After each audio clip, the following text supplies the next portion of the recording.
अस्सलाम वालेकुम गाइस। कैसे हैं सब? चैट बॉक्स में बताएं जल्दी से, शाबाश।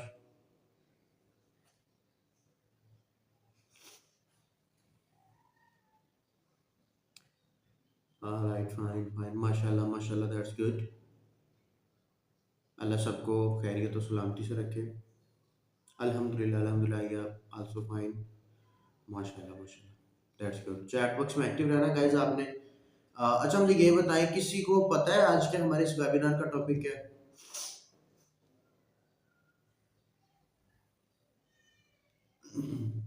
हमारे आज के इस वेबिनार का क्या टॉपिक है?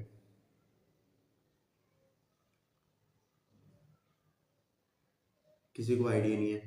बेसिकली आज के वेबिनार की अगर बात करी जाए तो ये एक फ्री हैंड वेबिनार है। इसका कोई एक जो है ना वो प्रॉपर टॉपिक नहीं है, ठीक है। आज का वेबिनार आपके लिए बनाया गया है। होते तो सभी वेबिनार्स आपके लिए हैं, बट आज का वेबिनार कुछ ऐसा है कि इसका कोई एक लर्निंग टॉपिक बिल्कुल नहीं है। ये इसलिए बनाया गया है कि आप मुझसे जो है ना वो अपने बारे में कुछ डिस्कस कर सको, ठीक है।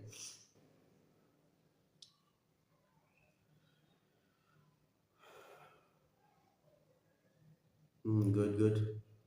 अच्छा तो आज जो है ना बेसिकली मैं आपसे कुछ डिस्कशंस करना चाहूँगा, ठीक है। कुछ ऑन द टॉपिक होगी, कुछ आउट ऑफ द टॉपिक होगी, ठीक है। तो सबसे पहले मेरा एक कॉमन पॉइंट होता है, मैं हर बंदे से ही पूछता हूँ भाई, what are your dreams, what is your vision? Chat box में बताएं भाई। अच्छा, एक एक करके बताएं, ऐसे फिर ना मैसेज की लाइन लग जाती, कोई एक भी नहीं पढ़ा जाता।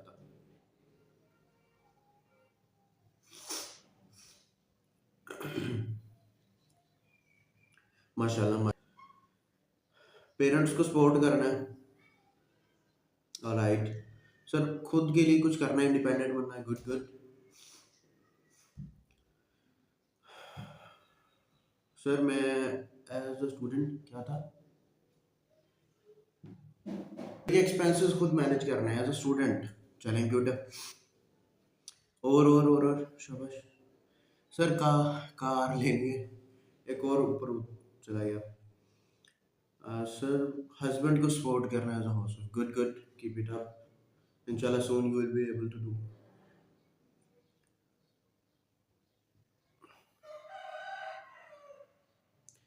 अच्छा गाइस, आपको जो है ना वो मेरे फर्स्ट ऑफ ऑल ना मेरे बैकग्राउंड से ना थोड़ी आवाज़ें वगैरह आ रही होंगी, ठीक है। तो इनको आपने इग्नोर करना है, क्योंकि अभी मुझे जिस जगह पे ये सेशन रिकॉर्ड करना था ना, मैं एग्जैक्टली वहाँ पे हूँ नहीं, एंड सेशन रिकॉर्ड करना ज़रूरी था। तो मैंने कहा चले करते हैं, क्या कर सकते हैं।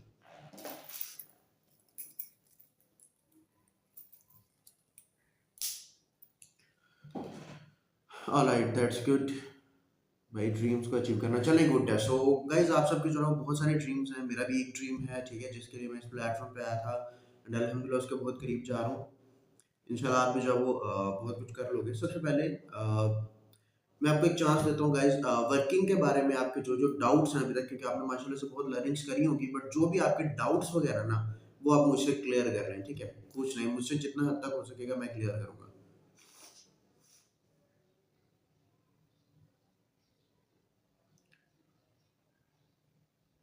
सर आपका कौन सा रैंक है? बेसिकली मेरा रैंक आप इसे मैनेजर कह सकते हो, ठीक है। बट सून इंशाल्लाह जो है ना वो अप होने वाला है। सर आपका बैकग्राउंड, सर आपका बैकग्राउंड ऐसे लग रहा है जैसे, क्या लगाया हूँ? हाँ बेसिकली मैंने आपको बताया ना, मैं बेसिकली जहाँ पे होना चाहिए था वहाँ पे हूँ नहीं, ठीक है। इसलिए जस्ट एक नॉर्मल बैकग्राउंड बना लिया बस गुजारे के लिए। बाकी मेरा एक अदर बैकग्राउंड भी है, बट वो भी कोई इतना अभी तक जो है ना वो खास नहीं है, ठीक है। बट इंशाल्लाह जैसे टाइम टू टाइम ग्रो करेंगे ना, तो एक दिन ऐसा बैकग्राउंड होगा जिसका एक ड्रीम लिया हुआ मैंने, कि एक दिन ऐसा जो है ना वो बैकग्राउंड बनाना, और वो इंशाल्लाह आज तक कोई बना नहीं सका हो। एक दिन जब इंशाल्लाह सब ठीक हो जाएगा ना, फिर वैसा बैकग्राउंड बनाएगा इंशाल्लाह। इंशाल्लाह सर, हाँ, जज़ाकल्लाह इंशाल्लाह, अल्लाह ताला आपको भी कामयाब करे। और अच्छा सर, एग्जैक्ट वर्किंग क्या है? अच्छा गाइस, हाँ ये बहुत जो है ना वो ज़बरदस्त क्वेश्चन करा है, ठीक है। बेसिकली एग्जैक्ट वर्किंग क्या है, क्योंकि आपको नॉलेज दिया जा रहा है कंपनी के बारे में, प्रोडक्ट्स वगैरह के बारे में, एवरीथिंग जो है ना आपको नॉलेज दिया जा रहा है। बट एग्जैक्टली वर्क क्या है मैं उसके बारे में जो है ना आपको थोड़ा सा बताता हूँ। Basically your work is direct selling, ये तो आपने सुन लिया होगा, बट डायरेक्ट सेलिंग का इजी मीनिंग क्या है? आपको ना तो कोई प्रोडक्ट खुद सेल आउट करना है, ठीक है, ना कोई प्रोडक्ट को स्टॉक करना है, ना इस तरह का कुछ करना है। आपको क्या करना है, कंपनी के कुछ प्रोडक्ट्स हैं जिनके बारे में आपको नॉलेज दिया गया है। आपने क्या करना है, आपको सोशल मीडिया के थ्रू जो है ना वो उन पर्सन्स को पहुंचना है जिनको सबसे पहले तो ऑनलाइन वर्किंग की नीड है, ठीक है।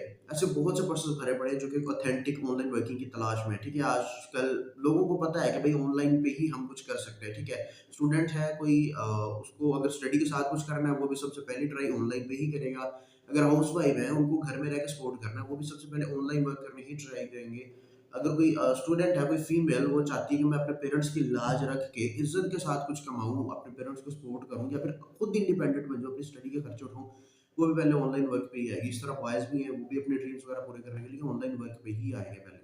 तो आपको ऐसे कुछ पर्सन्स को ढूँढना है जो कि ऑनलाइन वर्किंग कर सकें, ठीक है? मतलब उनमें पैशन हो, डेडिकेशन हो, ठीक है? उनको ऑनलाइन वर्किंग की वाक़ई में नीड हो, ठीक है, डेडिकेटेड हो, तो आप उन पर्सन्स को जो है ना वो गाइड करना है, ठीक है? जिस तरह से आपको गाइड करा जा रहा है, सबसे पहले उन पर्सन्स को जो है ना वो कंपनी के प्रोडक्ट्स को प्रमोट करना है। अब इसका मेन पर्पज़ क्या है? मैं आपको छोटा-सा हिंट दे देता हूँ कि लेट्स सपोज़ कोई भी कंपनी है ना, उसको अपनी मार्केटिंग करवानी है हर हाल में, ठीक है? अगर कोई साबुन है ना, लेट्स सपोज़ हम पामोलिव सोप वगैरह भी यूज़ करते हैं।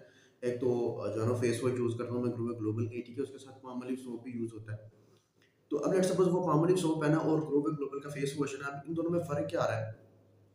वो पामोलिव सोप लेट्स सपोज़ अगर ₹50 का बन के निकला ना मार्केट से, तो वो मुझे 105 रुपीज़ में पड़ रहा है। क्यों पड़ रहा है? उसमें से ₹50 अगर कंपनी की कॉस्ट है, उसमें से कंपनी ने अपना प्रॉफिट निकाल के वो ₹50 का निकाला है। अब आगे क्या हो रहा है, वो एक मेगा सेलर के पास आ रहा है, फिर एक होलसेलर के पास आ रहा है, फिर एक शॉपकीपर जो कि नॉर्मल जिसे कह सकते हैं, अ, जो भी कह लें, उसके पास आ रहा है। तो हर बंदा जो है ना बीच में से अपनी कुछ ना कुछ प्रॉफिट रख रहा है, कोई ₹10 रख रहा है, कोई ₹5 रख रहा है, कोई ₹20 रख रहा है। इस तरह से कर के जो है वो मुझ तक 105 रुपीज़ में आ रहा है, ठीक है? ऊपर से कुछ जो बड़े होलसेलर्स वगैरह होते हैं, उनके ऊपर तो टैक्स वगैरह भी लगते हैं, तो वो टैक्स का अलग से उसमें चार्ज कर लेते हैं, ठीक है? ऊपर से उनके पास एक ये बहाना होता है, भाई हमने इसको लेके आए, हमारा पेट्रोल का खर्चा भी हुआ, तो बहुत से एक्स्ट्रा चार्जेस जो है ना साथ में ऐड हो गए। मुझे वो पामोलिव साबुन जो है ना वो ₹105 ₹100 में मिल रहा है, ठीक है? दूसरी तरफ बात करूँ ग्रोवे ग्लोबल की, तो ग्रोवे ग्लोबल का जो फेस वॉश है ना उसकी प्राइस अराउंड अबाउट ₹1500 है, ठीक है? क्यों? क्योंकि वो एक जेन्युइन प्रोडक्ट है, आपने उसके रिव्यूज़ भी देखे होंगे, स्पेशली एक डॉक्टर ने जो है ना वो, जो कि वर्क नहीं कर रही, बट उन्होंने जो है ना वो ग्रोवे ग्लोबल के प्रोडक्ट्स को प्रमोट करा है, मे बी आपने वही सेशन वॉच करा हो। तो बेसिक चीज़ ये है कि ऐसे बेहतरीन प्रोडक्ट्स हैं, ठीक है? अब फेस वॉश की प्राइस ₹1500 है, ठीक है? और वो है भी माशाल्लाह से कि काफ़ी टाइम तक के लिए यूज़ हो जाता है। तो बेसिकली वो अगर ₹1500 का रुपीज़ का कंपनी से निकला है ना, तो मुझ तक भी वो ₹1500 में पहुँचा है, ठीक है? बीच में किसी मेगा सेलर, होलसेलर या किसी शॉपकीपर की कोई कॉस्ट। बिल्कुल इसी तरह से जो है वो आपको कंपनी के प्रोडक्ट्स को प्रमोट करना है। इसके थ्रू क्या होगा कि आप कंपनी की वो प्रोडक्ट्स जो कि हेल्थ के लिए बेनिफिशियल है, वो पर्सन्स को प्रमोट करोगे, ठीक है? और इसके साथ क्या होगा, एक तो वो प्रोडक्ट्स क पर्सन को ऐसे मिल जाएगी कि जो पर्सन जो है ना वो मतलब इस प्रोडक्ट को बाज़ार से अगर खरीदेगा, ऐसी सेम प्रोडक्ट उसको 2000-2200 से नीचे नहीं मिलेगी, अच्छी क्वालिटी की, ठीक है? बट वो क्या कर रहा है, इस प्रोडक्ट को जो है ना वो कंपनी आपके थ्रू परचेज़ कर रहा है, तो आप उसको वही प्राइस में, आपने क्या करना है, कंपनी को उसके थ्रू ऑर्डर देना है एंड कंपनी उसको वही प्रोडक्ट जो है ना उसी प्राइस में पहुँचा देगी, ठीक है? बट उसमें से जो कंपनी का प्रॉफिट होगा उसका कुछ परसेंटेज आपको एज़ अ प्रॉफिट मिलेगा, ठीक है? इसके लिए आपको क्या करना है कि कोई सोशल मीडिया पे जो ना उसके साथ आप एक और चीज़ कर सकते हो, जो पर्सन प्रोडक्ट्स परचेज़िंग कर सकते हैं, उनके प्रोडक्ट्स परचेज़िंग करते हैं ना, उनके पास एक और अपॉर्च्युनिटी आ जाती है कि वो भी आपके साथ अटैच होके वर्किंग कर सकते हैं, अर्निंग करने के काबिल बन सकते हैं, ठीक है? दैट्स व्हाई मैंने स्टार्ट, ऐसे पर्सन्स को भी गाइड कर सकते हो, जो कि ऑनलाइन वर्किंग की तलाश में हो, ठीक है? तो आपको खुद सेल आउट नहीं करनी है, आपको जस्ट कंपनी को एडवर्टाइज़ करना है, क्योंकि पामोलिव जो है ना वो क्या कर रहा है, वो बड़े-बड़े सुपर हीरो, सुपरस्टार्स को पैसे दे रहा है करोड़ों में कि भई हमारी एडवर्टाइज़मेंट करो, हम आपको करोड़ों में रुपया देते हैं, जो कि ऑलरेडी बड़े घरों, बड़े गाड़ियों में घूमते हैं उन एक्टर्स वगैरह को, ठीक है? बट ग्लोबल ग्लोबल क्या कर रहा है, वो मिडल क्लास पर्सन्स को चूज़ कर रहा है, या जो कुछ अर्न करना चाहते हैं किसी न किसी पर्पज़ के लिए, वो उनको चूज़ कर रहा है कि भई आप हमारी प्रमोशन भी करो और हम अपने प्रॉफिट में से उसके बदले में आपको परसेंटेज भी देंगे, कंपनी की भी प्रमोशन होगी और आपको भी वर्किंग मिलेगी। समझ में आ गया? जज़ाकल्लाह, जज़ाकल्लाह यार।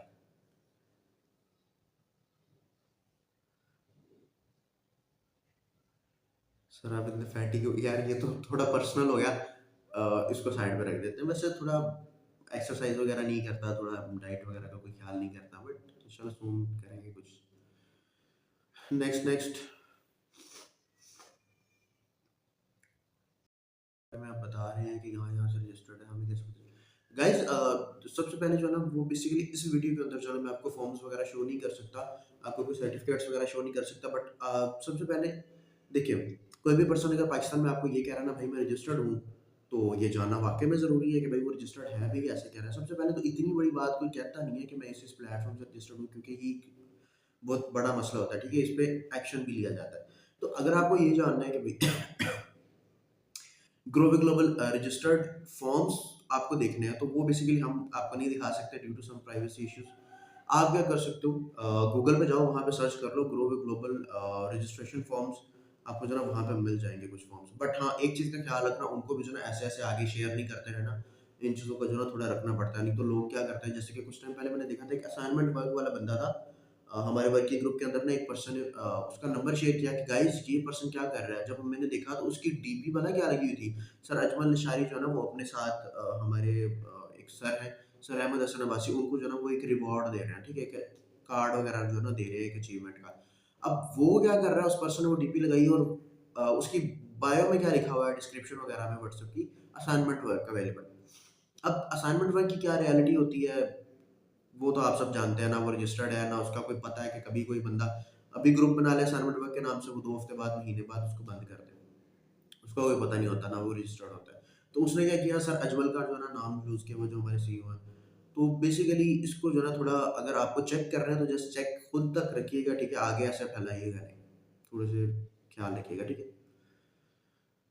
उसके बाद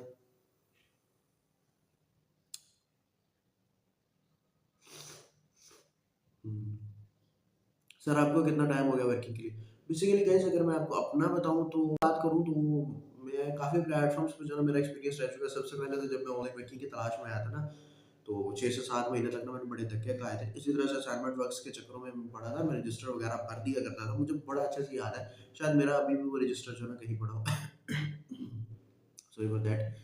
मेरा शायद अभी भी वो रजिस्टर जो है ना कहीं पड़ा हो, उसके ऊपर जो है ना मैं पेजेस भर दिया करता था नंबर्स के, असाइनमेंट वर्क, ये वर्क, एड वॉचिंग वर्क, ये वो सब कुछ पेजेस भर दिया करता था, लेकिन कुछ नहीं मिला। उनमें से आधे से ज़्यादा लोग ये बोलते थे, सर हम कर रहे थे लेकिन हमने छोड़ दिया।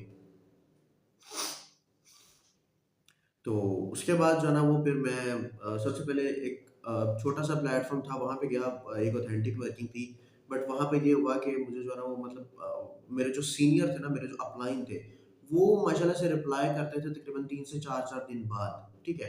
अब अपलाइन बिज़ी होते हैं, आई नो, उनकी अपनी पर्सनल लाइफ़ भी होती है, उन्होंने अपना काम भी करना होता है, वो आपको भी गाइड कर रहे होते हैं। तो ये होता है ना कि फिर भी बंदा रिप्लाई कर देता है 4 घंटे, 5 घंटे, 1 दिन, मैक्सिमम 2 दिन। वो 4-4 दिन, 3-3 दिन, कई दफ़ा 1-1 वीक लग जाता था, वो उसके बाद रिप्लाई कर देता है। बंदा इतना भी तो बिज़ी ना हो। तो उनके स्टेटस लग रहे होते थे, रिप्लाई नहीं कर रहे होते थे, तो मैंने वहाँ से क्विट कर दिया। भाई जहाँ पे गाइड नहीं किया जा रहा, वहाँ पे मैं कैसे काम कर सकता हूँ? फिर उसके बाद मैं एक प्लेटफ़ॉर्म पे आया, बड़ा फ़ेमस प्लेटफ़ॉर्म है, जिसके बारे में आपने भी सुना होगा। अब वैसे अदर प्लेटफ़ॉर्म्स के ऊपर उनको प्रमोट तो नहीं करना चाहिए, बट मैं आपको बता रहा हूँ, एक ना बड़ा फ़ेमस प्लेटफ़ॉर्म है, जिसका नेम है एफएलपी, फॉरएवर लिविंग प्रोडक्ट्स, आपने उसका नाम सुना होगा। मैंने उसमें जो है वो थोड़े 2 से ढाई साल तक जो है ना वो वहाँ पे मैंने काम करा है, ठीक है। बट एट लास्ट क्या हुआ वहाँ पे जो है ना वो कुछ ठीक ही था, मतलब इनकम के लिहाज से तो ठीक ही था, बट वहाँ पे कुछ इश्यूज़ थे, लाइक वहाँ पे जो है ना वो सबसे पहले एक स्टार्टिंग अमाउंट बहुत ज़्यादा थी, ठीक है, 1 लाख प्लस थी। बट उसके बाद जो है ना एक ये था कि वर्किंग भी बहुत टफ थी, बहुत ज़्यादा टाइम देना पड़ता था। अब मैं यहाँ पे उसको गलत नहीं कह रहा, ठीक है, अपनी तरफ से हर प्लेटफ़ॉर्म ठीक होता है, अपने लिहाज से वो इनकम भी उतनी ही दे रहा था, ठीक है। दूसरी बात ये थी कि वहाँ पे जो है ना वो इनकम आने में टाइम बहुत लगता था, कई दफ़ा जो है ना वो 3-3 मंथ्स लग जाते थे। और लेट्स सपोज़ अब आपने मेहनत करी है, आपको एट अ टाइम चाहिए, तो अब मैं तो चलो पुराना बंदा था, मैं वहाँ पे वेट कर सकता था, बट जो पर्सन्स मेरे थ्रू आए थे, वो वेट नहीं करते थे, ठीक है? उनको ज़ाहिर है उनकी अपनी इनकम है, उनको तो चाहिए होती थी। तो इसलिए जो है ना वो फिर वहाँ से फिर इस सिस्टम को लेके मेरी जो है ना वो अपने सीईओ वहाँ के जो हमारे हेड थे, उनके साथ जो है ना थोड़ी बहस हुई थी और उन्होंने कुछ ऐसा बोल दिया, मैं उसको बताऊँगा नहीं, जिसने जो है ना मेरी सेल्फ रिस्पेक्ट को हर्ट करा।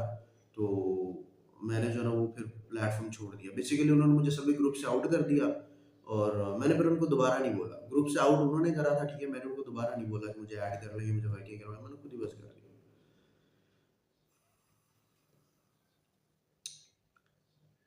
अरे यार, हर बंदा अपने हक की बात बोलता है, बिल्कुल ठीक है। लेकिन मैंने आपको ये साफ बताया ना, उन्होंने मुझे ग्रुप से आउट किया, ठीक है? वर्किंग ग्रुप्स वगैरह से, वर्किंग सिस्टम से। क्योंकि मैंने उनसे थोड़ी जो है ना वो बहस कर अब मैंने उनके साथ बहस की, वो उनकी सेल्फ रिस्पेक्ट को हर्ट करा। उन्होंने मुझे कुछ ऐसी वर्डिंग बोली जवाबन जो मेरी सेल्फ रिस्पेक्ट को हर्ट करी। तो उन्होंने मुझे निकाल दिया। मैंने साफ बोला, भाई उन्होंने मुझे निकाला, मैंने खुद नहीं छोड़ा। बट उसके बाद भी मैं चाहता तो उनको सॉरी बोल सकता था, ठीक है? क्योंकि वहाँ पे सिस्टम ऐसा है, आप सॉरी बोल दो ना तो आप दोबारा जा सकते हो, ठीक है? तो मैंने सॉरी नहीं बोला, क्योंकि यार मैं वहाँ पे 2 साल मुझे हो गए थे काम करते हुए। अगर मेरी वज़ह से इतने लोग उस प्लेटफ़ॉर्म पे जानते थे, अगर मेरी खुद की सेल्फ रिस्पेक्ट को हर्ट हो रहा है, मेरी एक छोटी-सी बात को कहीं पे काउंट नहीं करा जा रहा, तो मेरा क्या फ़ायदा उस प्लेटफ़ॉर्म पे काम करने का? फिर मैं यहाँ पे आया, अपनी अपलाइन से जो वो गाइडेंस ली, ठीक है, उन्होंने मुझे गाइड करा, चीज़ों के बारे में बताया, सिखाया, तो मुझे ये पता चला कि यहाँ का सिस्टम जो है ना उससे कई गुना बेटर है। मैं पहले ये चीज़ें इस सिस्टम के बारे में चलो इतना नहीं जानता था।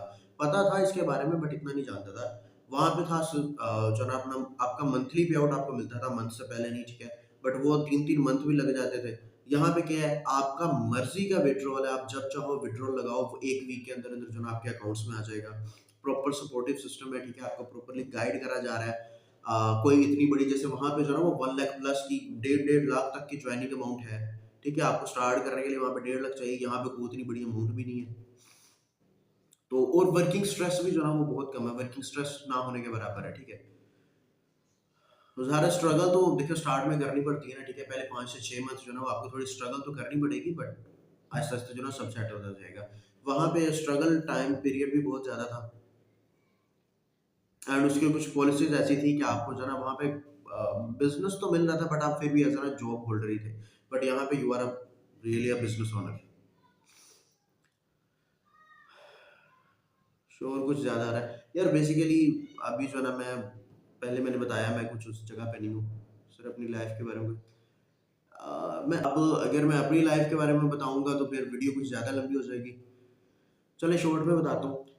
बेसिकली अगर मैं अपनी बात करूँ तो आई एम फ्रॉम फैसलाबाद, ठीक है? मैं रिसेंटली कराची में हूँ क्योंकि अभी यहीं पे शिफ्ट हुए हुए हैं। तो बेसिकली मैं फैसलाबाद से बिलॉन्ग करता हूँ, ठीक है? फैसलाबाद का एक तहसील है तांदले वाला, ठीक है? उसमें से तो सीन ये हुआ कि मेरे जो है ना वो मतलब कि कुछ चीज़ें वो खुल के बताऊँगा कि जब मतलब कि मेरी पैदाइश हुई उस वक़्त जो है ना वो थोड़े बहुत फैमिली इश्यूज़ चल रहे थे, ठीक है? दैट्स व्हाई जो है ना मैं ननिहाल पे ही जो है ना वो पैदा हुआ, ठीक है? अराउंड अबाउट मेरे पैदा होने से जो है ना वो 1 डेढ़ 2 मंथ जो है ना वो मेरी वालिदा वहीं पे चली गईं।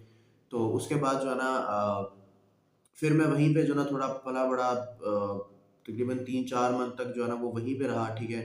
अब ये बात वैसे बतानी तो नहीं चाहिए बट फिर भी वहाँ पे रहा, ठीक है? उसके बाद जो है ना तब तक जो है ना वो मेरी माशाल्लाह से 7 खाला थी, ठीक है? तो मैं उनका आदी हो चुका था, मतलब वो बहुत अच्छा जो है ना वो रखती थी वहाँ पे लाड-प्यार करना, खिलाना-विलाना ये वो। तो मैं आदी हो चुका था, फिर जो है ना वो मतलब जब मेरी वालिदा जो है वो वापस आई और मेरे फादर भी जो है ना उस टाइम पे कराची से आए थे, ठीक है? मेरे फादर स्टार्टिंग से जो है ना यहाँ पे कराची में काम करते हैं, ठीक है? उन दिनों वापस गए तो फिर जो है ना मेरी वालिदा उनके साथ जो है ना वो गईं घर, फिर हम वहाँ पे गए लेकिन मेरा कुछ इस तरह से होता था कि मेरी तबीयत ख़राब हो जाती थी जैसे ही जो है ना मैं खाला से दूर होता था। तो फिर जो है ना वो मुझे वहीं उनके हवाले कर दिया गया, 2-3 दफ़ा मेरी तबीयत बहुत ज़्यादा ख़राब हो गई। तो फिर मैंने जो है ना वो अपनी लाइफ़ के तकरीबन 7 से 8 साल जो है ना वो पहले अपने ननिहाल के पास ही गुज़ारे हैं। एक तरह से विदाउट पेरेंट्स। साल बाद पेरेंट्स आते थे, मिल वगैरह जाया करते थे तो अपनी 5th क्लास जो है ना मैंने अपने उकाड़ा में करी है, ठीक है? जहाँ पे मेरे ननिहाल रहते थे। साहिवाल ज़िला है उसका, ठीक है? फिर उसके बाद जो है ना मैं वापस आ गया फैसलाबाद और फैसलाबाद आके जो अपनी फर्दर स्टडी को कंटिन्यू करा, ठीक है? 6th क्लास से। तो वहाँ पे जो है ना वो फिर आहिस्ता-आहिस्ता मतलब कि ग्रो करा। फिर सीन ये हुआ कि मेरे फादर को थोड़ा डाउनफॉल आया, ठीक है? पहले भी हालात नॉर्मल ही थे बट डाउनफॉल आया और उस डाउनफॉल में ना बहुत सी अजीब-अजीब चीज़ें देखी, लाइक मेरे छोटे भाई का ऑपरेट था, ठीक है? उसको ब्लड चाहिए था एंड मैंने ये देखा कि पैसा नहीं है। मेरे चाचू ने उन लोगों को मना किया जो मेरे छोटे भाई को ब्लड देने वाले थे कि इसको ब्लड नहीं देना। इस तरह की जो है ना वो बहुत सी चीज़ें देखेगी। ज़ाहिर है जब आपके पास पैसा नहीं ना होता, कोई आपका नहीं होता, ठीक है? अपने कज़नों को अपने खिलाफ बातें कर, कांट इमेजिन कि मेरे जो है ना वो 14 कज़न है, ठीक है? ददयाल वाली साइड पे, ठीक है? ननिहाल वाली साइड मेरी बहुत अच्छी है, अल्हम्दुलिल्लाह। बाकी मेरे जो ददयाल वाले कज़न्स हैं ना, उनका थोड़ा ये सीन है कि वो 14 कज़न्स हैं, लड़कियाँ लड़के सब मिलके। एंड मुझे एक चीज़ अच्छे से याद है कि मैं एक दिन जो है ना वो अपने तायाबू के यहाँ ना दावत थी, ठीक है? तो सब लोग जो है ना दावत वगैरह खा के चले गए। मैं वहाँ पे सबसे लास्ट में गया क्योंकि उस वक़्त जो है ना मैं एक शॉप पे काम करता था। अब यहाँ मैं आपको ये भी बता दूँ गाइज़, एक टाइम पे ना एक शॉप पे भी राउंड अबाउट अभी 4 से 5 साल पहले की बात है। मैं मैट्रिक में था, तो तब जो है ना वो साथ-साथ एक शॉप पे भी वर्क करता था, एज़ छोटू आप कह सकते हो।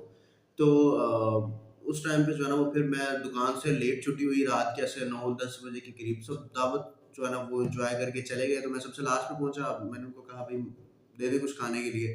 तो मैं चावल खा रहा था एंड यू कांट बिलीव, मैं सहन में बैठा हुआ था, कुर्सी डाल के, और आगे चारपाई जो है ना वो पड़ी थी। चारपाई के ऊपर जो है ना मैं चावल रखे हुए थे और खा रहा था। एंड मेरे कज़िन्स जो है ना वो बरामदे में बैठे हुए थे। एंड वहाँ पे जो है ना वो 14 के 14 कज़िन्स, कोई चारपाई पे बैठा है, कोई चेयर्स पे बैठे हैं। इस तरह से जो है ना ये मतलब 14 के 14 लोग एट अ टाइम, उनका एक ही टॉपिक था। वो 14 के 14 मुझे ही बातें किए जा रहे थे। कोई मेरा इस तरह से मज़ाक उड़ा रहा है, कोई उस तरह से मज़ाक उड़ा रहा है। क्यों? क्योंकि मेरे फादर मेरे पास नहीं थे एंड हालात काफ़ी डाउन थे। तो काफ़ी जब उन दिनों बुरा फ़ील किया। बहुत से लोगों को ऐसा देखा जो जस्ट अच्छे टाइम पे अपने होते हैं, बुरे टाइम पे अपने नहीं होते हैं। एंड ये चीज़ हमारी आज की लाइफ में चलो उसके बाद मुझे पता चल गई। इस फील्ड में ना मैं बेसिकली 17 की एज में आया था। एंड मैंने कुछ टाइम पहले जो है ना वो मेरी एक पर्सन के साथ बात हो रही थी, एक मेल पर्सन थे, तो अचानक जो है ना वो टॉपिक ये आ गया कि मैंने उनको उन्होंने जो है ना वो अपनी एज बताई, और फिर जो है ना मतलब इंट्रोडक्शन के दरमियान ना, और फिर एंड जब मैंने बताया ना मेरी एज 18 इयर्स है, तो वो कहते 1 मिनट 18 इयर्स, मतलब ये क्या? उन्होंने यू कांट इमेजिन, उन्होंने कहा मुझे लग रहा है आपको 25, 26, 27 साल का बंदा बात कर रहा है। मतलब मेरी वॉइस थोड़ी है ना उस तरह से, अगर मैं अपना नॉर्मल वे में मैं बोलूँ ना, वैसे तो मैं आजकल कोशिश करता हूँ थोड़ा आहिस्ता बोलूँ, बट अगर मैं नॉर्मल वे में बोलूँ ना अपना जो मेरा है सही वाला, तो मेरी वॉइस जो है ना वो बहुत ज़्यादा वज़नी है, ठीक है? अगर आप कभी रियल लाइफ़ में सुनो तो। तो बेसिकली क्या होता है कि वो बंदा जो ना ये कह रहा था, मतलब अल्हम्दुलिल्लाह इन चीज़ों को फेस करके एक छोटी एज में ये कॉन्फिडेंस अल्लाह ताला की तरफ से मिला है, ठीक है? कि आज आपके सामने बैठ के आपको ये चीज़ें बता पा रहा हूँ। तो उस टाइम पे बहुत सी चीज़ें ऐसे देखी, बहुत से लोगों के जो फेस रियल फेस रिवील होते हुए देखे, ठीक है? बट अल्हम्दुलिल्लाह फिर पापा को जब वो इधर दोबारा से कराची में काम मिल गया, एक अच्छे वाला। पहले पापा जो है एज़ अ मुंशी थे, जस्ट 25,000 सैलरी थी। काफ़ी जनों घर का गुज़ारा मुश्किल भी हो रहा था, और फिर उसी टाइम पे जब मैंने ये वर्क स्टार्ट करा, एंड फिर क्या हुआ कि आहिस्ता-आहिस्ता जो है ना हालात थोड़ा, मतलब ये वर्क नहीं बट इससे पहले वाले प्लेटफ़ॉर्म की बात कर रहा हूँ। फिर मेरे फ़ादर के जो है ना हालात थोड़ा बहुत सेटल होते गए, ठीक है? उसके बाद जो है ना मेरे फ़ादर को एक अच्छा काम मिल गया, ठीक है? अल्हम्दुलिल्लाह आज मेरे फ़ादर की भी एक अच्छी इनकम है, एंड मैं भी जो है ना वो इस प्लेटफ़ॉर्म पे जो है ना वो आहिस्ता-आहिस्ता ग्रो करता जा रहा हूँ, ठीक है? तो अभी जो है ना वो हालात दोबारा सेट होते जा रहे हैं। एंड आज भी उन चेहरों को देख के हँसी आती है, जो उस टाइम पे हमारे साथ नहीं थे, उल्टा मेरा मज़ाक उड़ाया करते थे। आज वही हम कभी पंजाब वापस जाएँ ना, अ, 6 माह 7 माह बाद जो है ना चक्कर लग जाता है। तो जब पंजाब वापस जाएँ ना, तो वो लोग जो है ना मतलब बड़ा जो है ना वो आओ-भगत करते हैं, बड़ा जो है ना वो मतलब मेहमान नवाज़ियाँ करते हैं, क्योंकि उनको पता है अब हालात बदल रहे हैं। तो यही ज़माने का दस्तूर है, जिसके पास पैसा है, उसके पास सब है, रिलेटिव्स हैं, ये है, वो है। एंड गाइस देखें, जो लोग ये कहते हैं ना पैसा किसी प्रॉब्लम का हल नहीं है, ये बात मेरे अंदाज़ से तो बिल्कुल गलत है। अब हर इंसान का अपना पॉइंट ऑफ व्यू होता है, ठीक है? लेकिन आज के दौर में अगर आपके पास पैसा नहीं है ना, कुछ भी नहीं है। आप पैसा नहीं है, आप जितने मर्ज़ी नरम दिल हो, आपकी नरमी को आपकी मजबूरी समझा जाएगा, आपके रिलेटिव्स तक आपकी कदर नहीं करेंगे। आप ये अगर कोई पर्सन कहे ना कि मतलब रिश्तेदार या फैमिली पैसे से ज़्यादा इम्पोर्टेंट है, तो मैं आपको ये भी बता देता हूँ, कुछ दिन ऐसे भी गुज़रे थे कि मेरे पेरेंट्स से मुझे ये सुनने को मिला था कि घर बैठ के फ़ारिग खाता है। तेरी पढ़ाई पे भी इतने लगा रहे हैं और तू घर बैठ के फ़ारिग खाता है। तो आज के दौर में यही होता है। बिल्कुल, बिल्कुल, पैसा सब कुछ है। नहीं, सब कुछ नहीं है बट 95% पैसा ही चलता है, ठीक है? आप किसी केस में फंस गए हो, पैसा लगाओ, जान छुड़वाओ। आप सजा तक नहीं ले सकते। अगले जहान में बेशक अल्लाह ताला ने इंसाफ करना है, बट अभी यहाँ पे आपके पास पैसा है, आपके ऊपर कुछ हो नहीं सकता, कोई एक्शन नहीं लिया जा सकता, आप हर चीज़ से फारिग हो, आज़ाद हो। सो पैसा कमाना ज़रूरी है।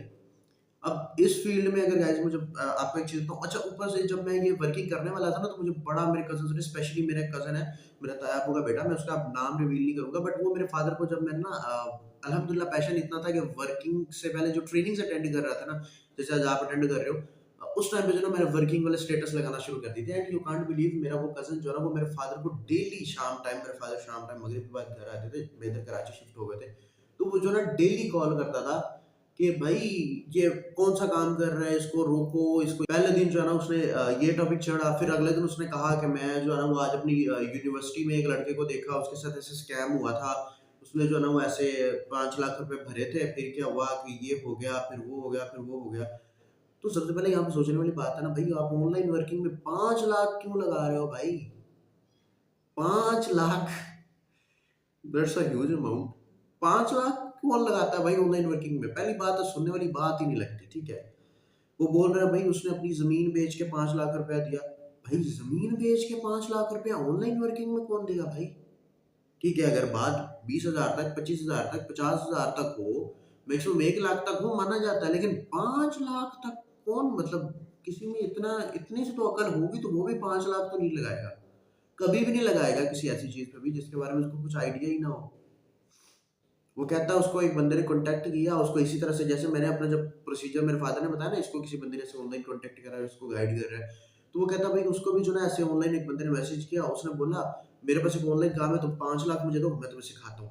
अब भाई पहले काम सिखाएगा नहीं तो 5 लाख रुपए उसको क्यों सेंड कर दिए? सोचने समझने वाली बात नहीं है। फिर उसके बाद थर्ड डे उसका ये टॉपिक था, आज मैं गांव के फलां बंदे से मिला, उसके साथ भी स्कैम हो गया।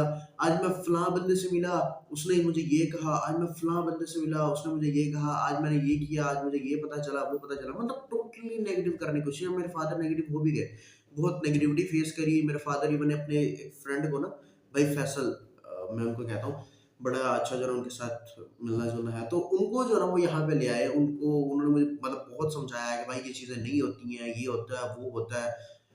अ, बट नहीं रुका, खुद पे बिलीव था, ठीक है, अपना एक माइंडसेट था कि भाई करना है, करना है। देखो माइंडसेट और बिलीफ सिस्टम आपकी लाइफ में जो है ना वो बहुत मैटर करता है। अब माइंडसेट और बिलीफ सिस्टम हमारी लाइफ में कैसे जो है ना वो एक्ट करता है, और इन दोनों का कॉम्बिनेशन क्या है, ये चलो मैं आपको एक स्टोरी के थ्रू समझाता हूँ। सबसे पहले मुझे ये बताओ कि भाई स्टोरी सुनना किस-किस को पसंद है?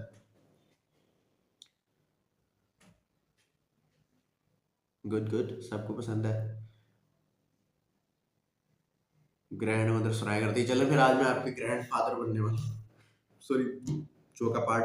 सो आज जो है ना मैं मतलब आपको एक तरह समझ लें आपकी ग्रैंड मदर बन के जो ना आपको एक स्टोरी सुनाने वाला हूँ, ठीक है? माइंड नहीं करिएगा, मैंने कुछ गलत बोल दिया। तो बेसिक चीज़ ये है कि मैं जो ना अभी आपको इसको एक स्टोरी के थ्रू समझाता हूँ। वो स्टोरी कुछ इस तरह से है कि पुराने वक़्तों की बात है, ठीक है? अब सब जो है ना वो बड़ा इंटरेस्टिंग होने वाला है ये स्टोरी, ठीक है? सब कमर कस के बैठ जाओ। सीन क्या होता है कि पुराने वक़्तों की बात है जब सुल्तान वग़ैरह जो है हुकूमत किया करते थे। एक कच्चा रास्ता था ना, लोग उस टाइम पे एक अकेला तो कोई सफ़र नहीं करता था। 2, 3, 4 ये इस तरह से काफ़िलों की सूरत में सफ़र करते थे। 2 लोग जो है ना वो कहीं पे सफ़र करने के लिए जा रहे थे, दोनों दोस्त थे। जा रहे थे, कच्चा रास्ता था, आस-पास जो है ना वो जंगल थे। तो जाते-जाते ना उन्होंने देखा है कि जंगल के जो दरख्त जो सड़क की साइड पे ना उसके साथ ना टेक लगा के एक बुज़ुर्ग बैठे हुए हैं। और उन बुजुर्ग की हालत कुछ ऐसी है कि उनके हाथ में जो है ना एक रोटी का टुकड़ा, वो दरख्त के साथ टेक लगा के बैठे हैं, उनके हाथ में रोटी का एक टुकड़ा, वो क्या करते हैं नवाला तोड़ते हैं, लुक़मा, और रोटी के ऊपर से ऐसे लगा के खाते हैं जैसे रोटी के ऊपर कुछ रखा हो, हालाँकि रोटी खाली थी, उसके ऊपर कुछ नहीं था रखा।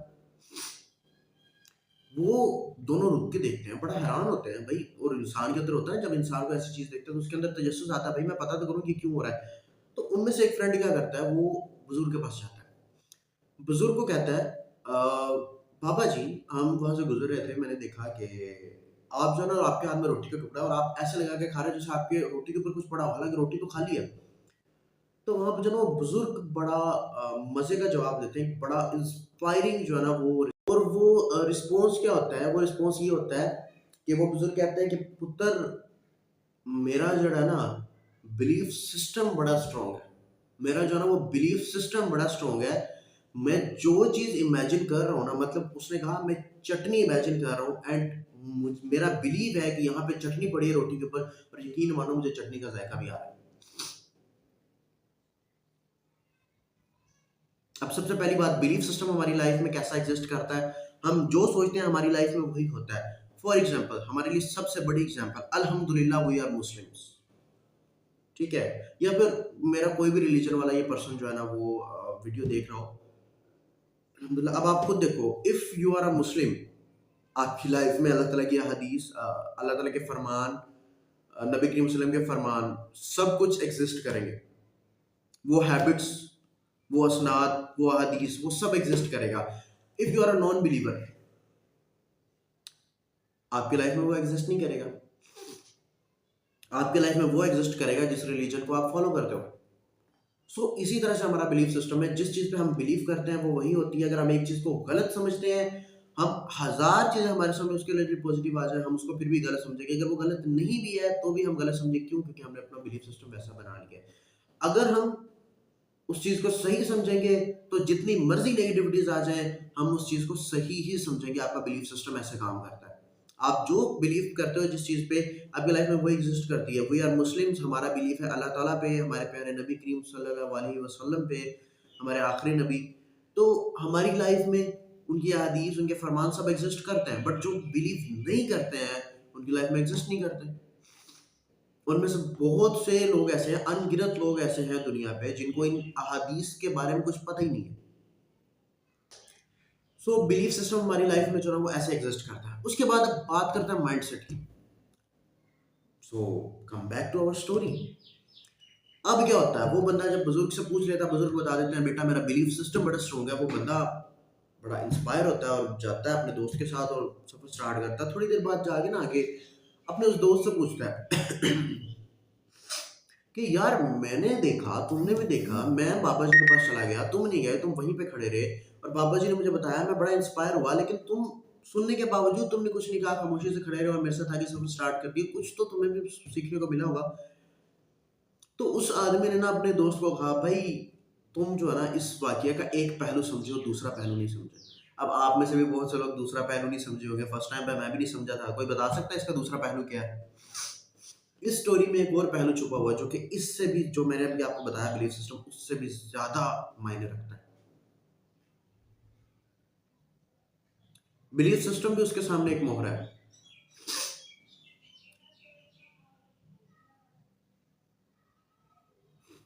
सब गलत तुक्के लगा रहे हैं, चले मैं बता देता हूँ।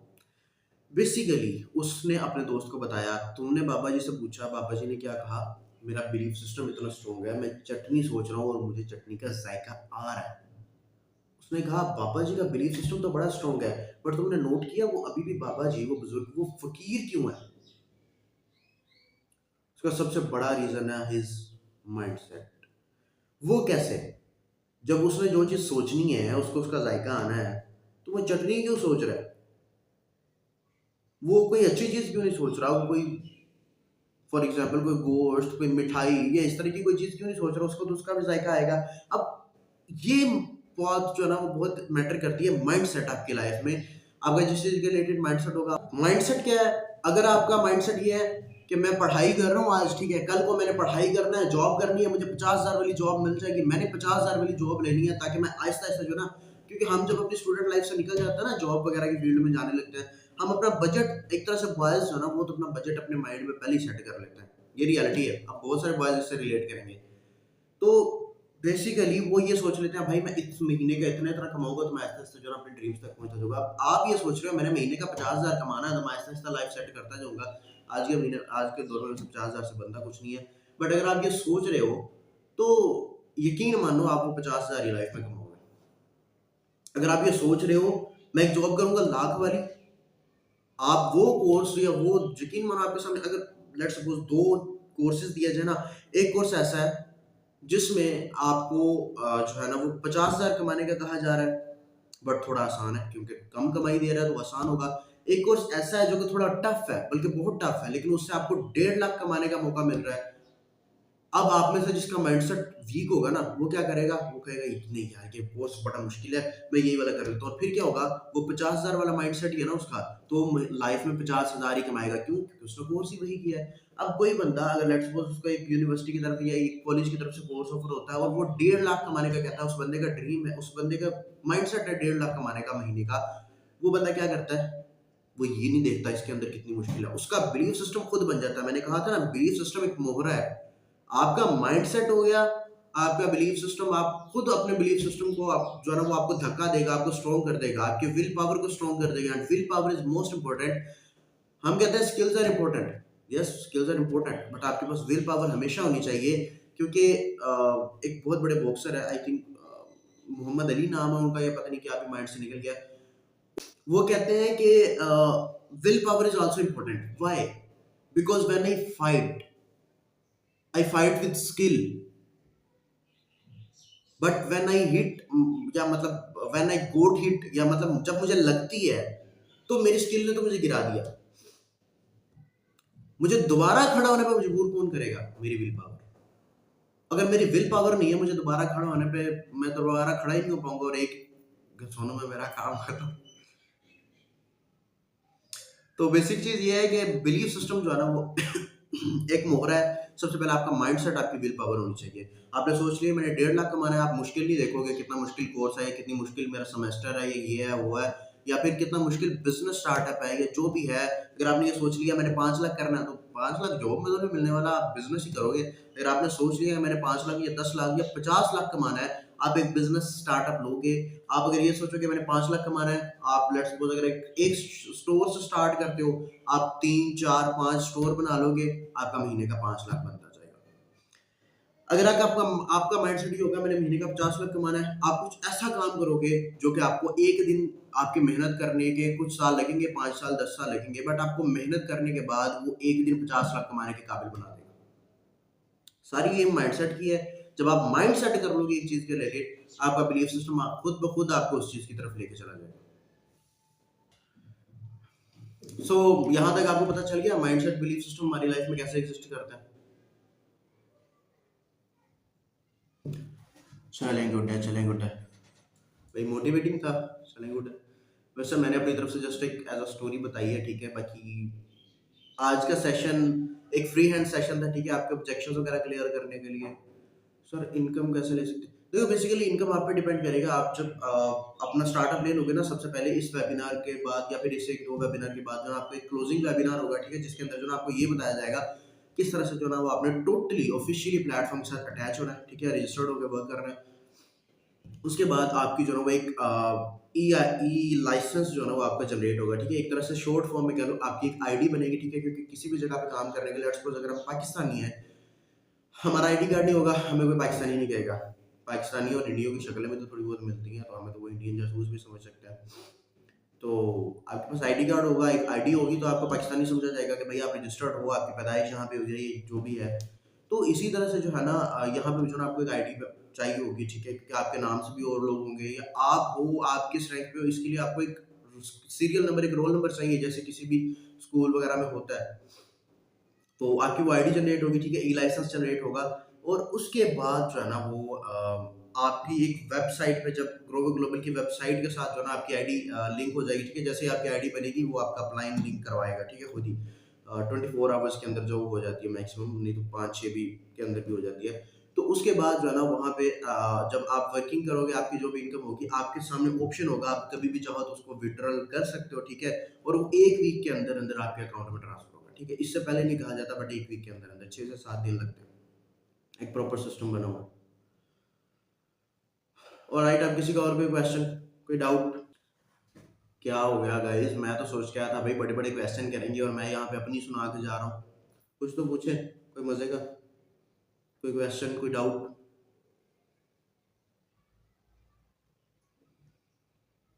All doubt clear, all doubt clear, चलेंगे गुड है।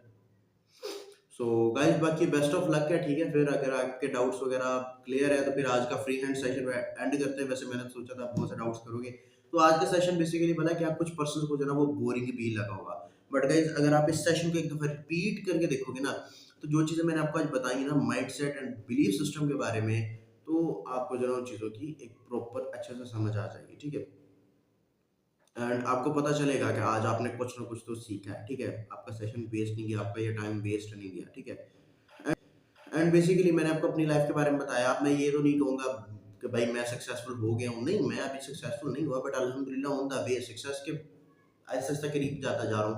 बट जो अल्हम्दुलिल्लाह मैंने स्ट्रगल करी है, I am not proud, but अल्हम्दुलिल्लाह मुझे उस पे कोई जो है ना वो इस तरह के कोई गुरूर वगैरह कोई कुछ नहीं है, ठीक है? ना कोई फ़ख्र है इतना ख़ास, बट ये है कि ये एक लाइफ का पार्ट है, ठीक है? मुसीबतें आएँगी, बहुत सी मुश्किलात आएँगी, बहुत सी जो है ना वो जगह से आपको चलना पड़ेगा। बहुत से लोग बातें करेंगे। आज के दौर में पता है क्या होता है, हम जो है ना सबसे ज़्यादा अगर नाकाम होते हैं ना, तो वो लोगों की बातों की वज़ह से होते हैं, ठीक है? लोगों की बातें जो है ना हमारे माइंड में एक ऐसा इमेज डाल देती है। मैंने कुछ टाइम पहले एक लाइन पढ़ी थी कि लोग क्या सोचेंगे, ये एक ऐसी चीज़ होती है कि आपके दिल से अल्लाह का खौफ निकाल के लोगों का खौफ आपके दिल पे हावी कर देती है, इंसान के ऊपर जो है ना हावी कर देती है। तो लोग तो बातें करते हैं यार, आप कामयाब हो जाओगे, लोग बातें करना छोड़ देंगे क्या?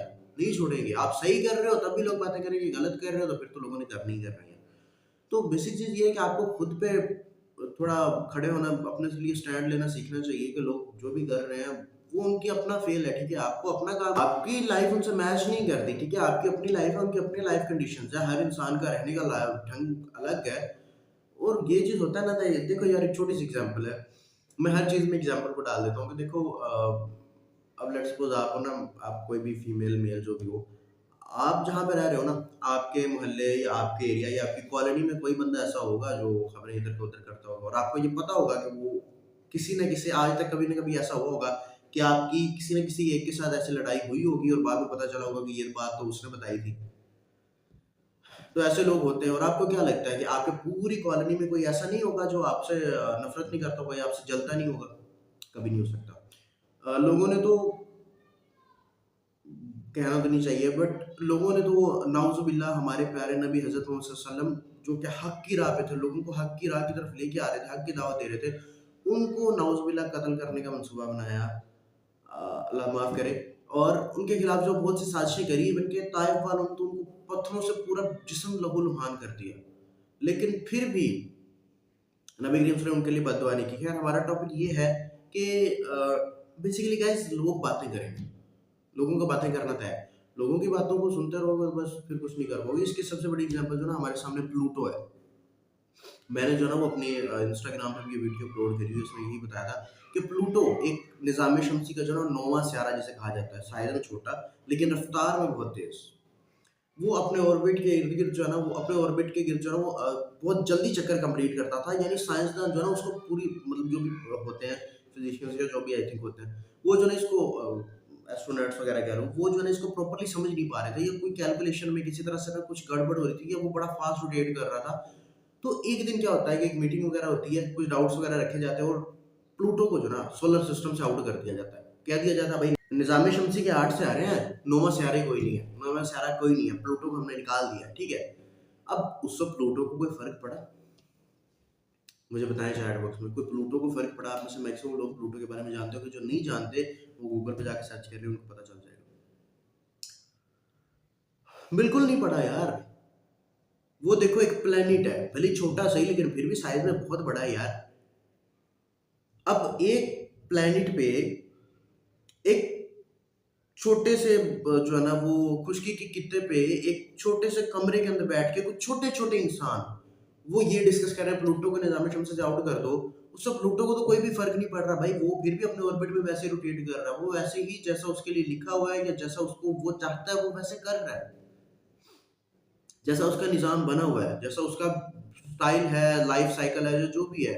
अब वो उसको निज़ाम शमसी से आउट कर रहे हैं, इसमें उसको तो कोई फ़र्क नहीं पड़ रहा, उसकी शान में कुछ फ़र्क नहीं पड़ रहा। तो इसी तरह से आपको भी बनना चाहिए भाई। आपकी भी शान में कोई गुस्ताखी नहीं होनी चाहिए। कोई लोग बात कर रहे हैं तो करते रहें भाई, लोगों का काम है बातें करना। एंड भला क्या एक लाइन है कि आज तक जग जिस-जिस पे हँसा है, एक दिन उसी ने इतिहास रचा है। तो लोग आपको ज़्यादा बातें तब करते हैं जब आप सही राह पे चल रहे होते हो। और वो राह कौन-सी होती है? जब आप कुछ ऐसा कर रहे होते हो जो बाकी आपके साथ वालों से जो है ना कुछ यूनिक होता है, ठीक है?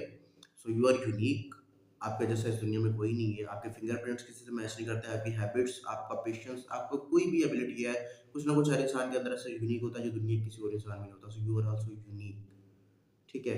सो खुद को पहचानें, खुद पे बिलीव करें, आज के सेशन यहीं पे एंड करते हैं, बहुत ज़्यादा लंबा हो गया है। So best of luck. And आपको आज के इस वेबिनार के अंदर जो है ना, कुछ अगर कोई पॉइंट क्लियर हुआ है, कोई डाउट, बिकॉज़ 2 से 3 डाउट्स तो क्लियर करे हैं लोगों के, या कोई बात अच्छी लगी है, या कोई भी पॉइंट आपको जो है न्यू सीखने को मिला है, या आपका बिलीफ सिस्टम स्ट्रॉन्ग हुआ है, या आपने ये ठान लिया है कि आप मुझे ग्रो ग्लोबल करना ही करना है, अब मुझे सर साइम की टीम जो है ना वो ग्लैडिएटर्स लीजन में जाना ही जाना है, तो अपना फीडबैक शेयर करें और उसमें मुझे बता दें। बाकी बेस्ट ऑफ लक आपकी नेक्स्ट जर्नी के लिए। Thank you for your support. Thank you आज का वेबिनार अटेंड करने के लिए, एंड चैट बॉक्स में एक्टिव रह के अपना जो है ना लोगों ने बहुत सी दुआएं दी हैं, तो अल्लाह ताला आप सबको भी कामयाब करे, एंड अल्हम्दुलिल्लाह इंशाल्लाह जो मुझे भी कामयाब करें। So take care. अल्लाह हाफ़िज़।